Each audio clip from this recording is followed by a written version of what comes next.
All praises to the Most High. This is Brother Elliot. We've got to keep Christ at the forefront. We've got to remember Yahshua, Yahawashai, Yahusha. We've got to keep Christ at the forefront. And this reason why I need to talk about this today is because we need to talk about how to make sure that the curses that have come upon us before being disobedient and being in this world, how to navigate and to shake those curses off and to be able to operate outside of those curses and be blessed as much as possible. Christ is our answer.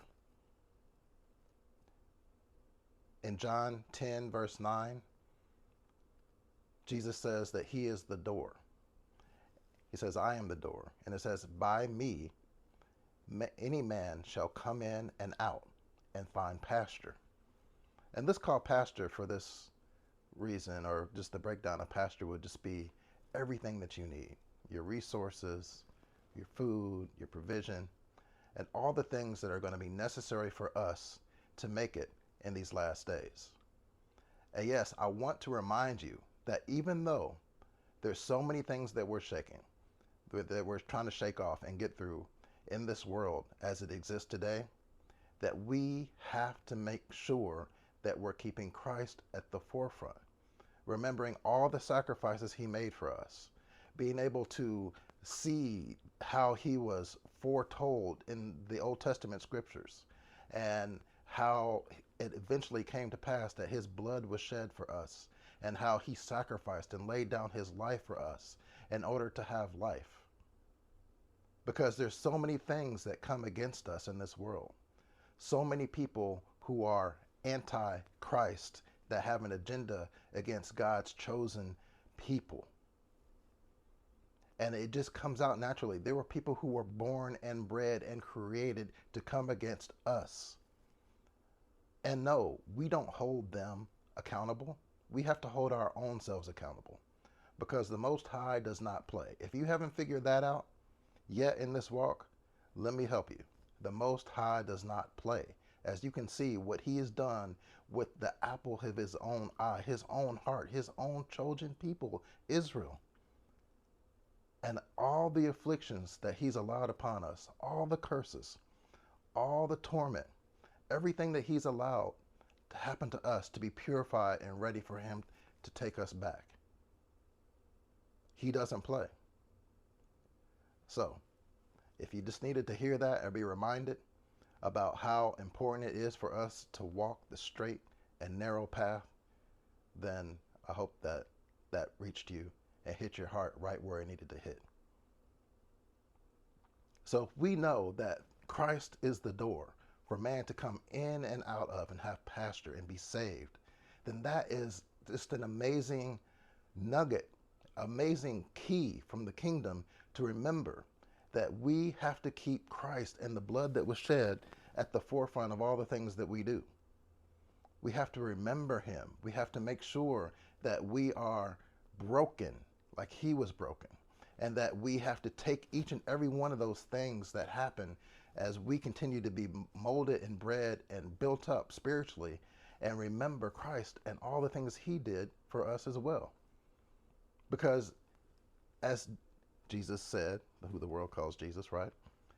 That if these things happen to me, they will happen to you too.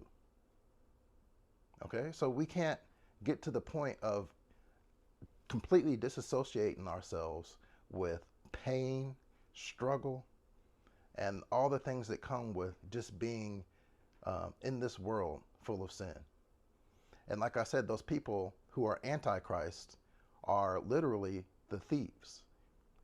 I said in verse 9 is where he said that he was the door. In verse 10, it says that the thief come not but to steal, kill, and destroy. But Jesus Christ, Yahawashai, Yahshua, came to give you life and give it to you more abundantly. That is the key. That is the answer for our living today. That is the answer to break our curses. And look, I don't know where you are in terms of just being with the Most High and worshiping him, but are you keeping Christ at the forefront? Are you remembering Christ? Are you partaking in communion when so being led to? Because we need to make sure that as we continue to follow his laws, his statutes, and commands, that we're not only doing that, but we're doing that in remembrance.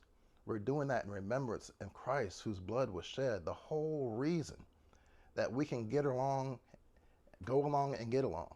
And it's kind of like what it seems like, but it's more than that because we're empowered, right?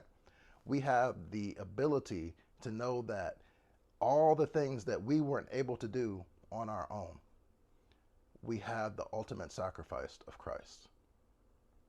And that is just an amazing concept, an amazing thing to keep in the forefront of our walk. To know that we have an open door through Christ to go in and out of and have the liberty.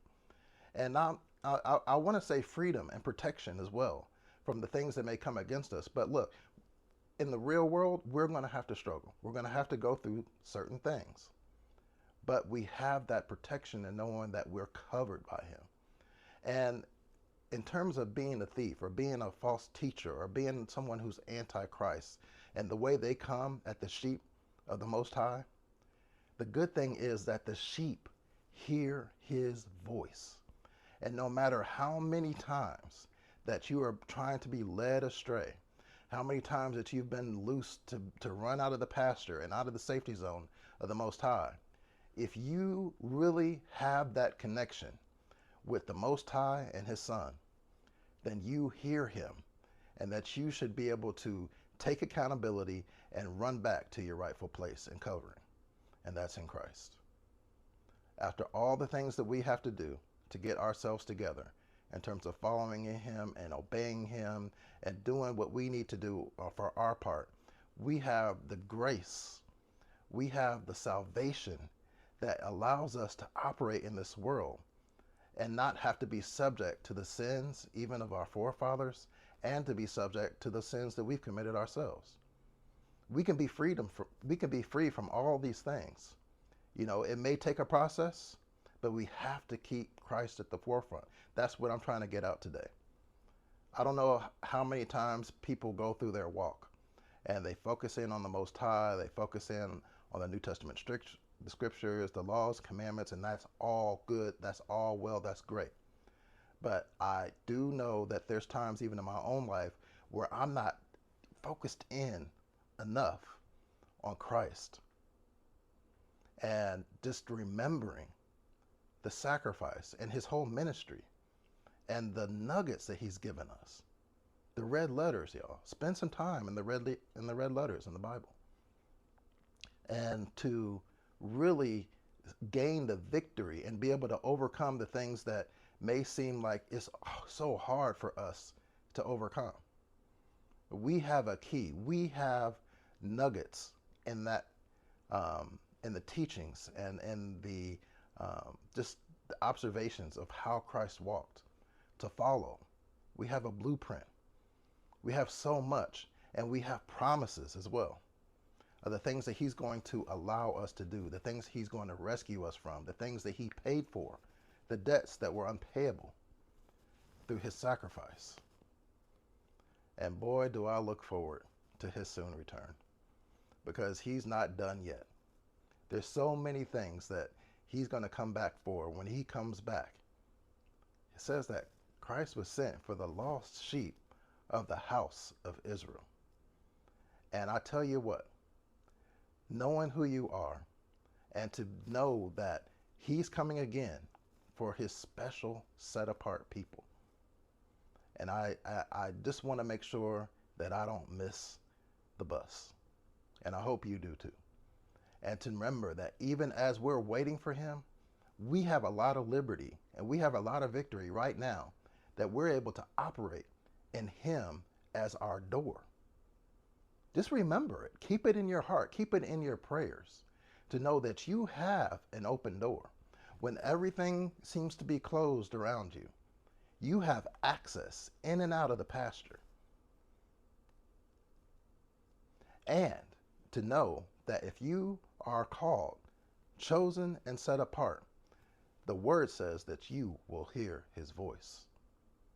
And no matter what you may do, if you fall, if you tumble, if things may happen here and there where you misstep and things didn't get completed the way you wanted them to, if you really have that spirit of conviction to be able to hear his voice and straighten back up, then do so in the mighty name of Yahshua.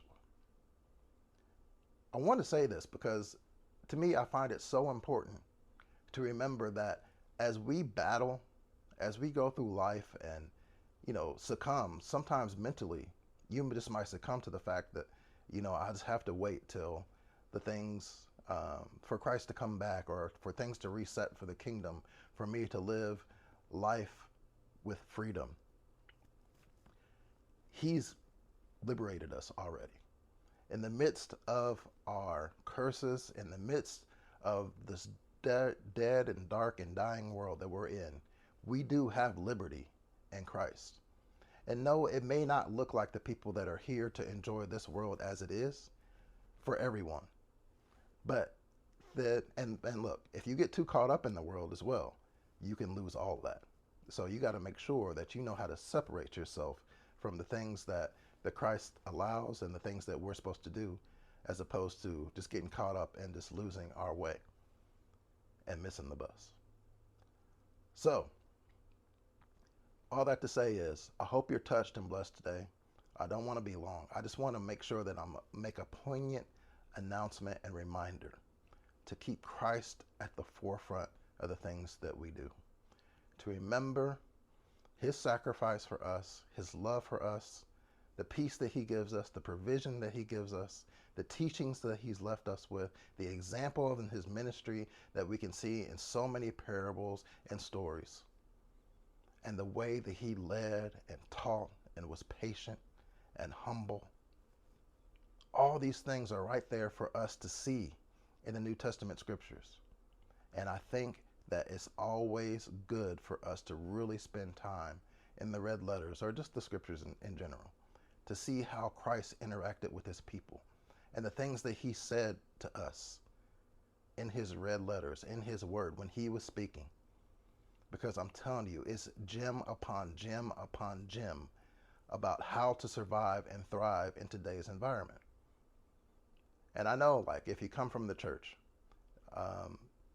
it seems like they've taken the New Testament a little bit too far, twisted some things up, and completely left out the old. That's not what I'm saying to do.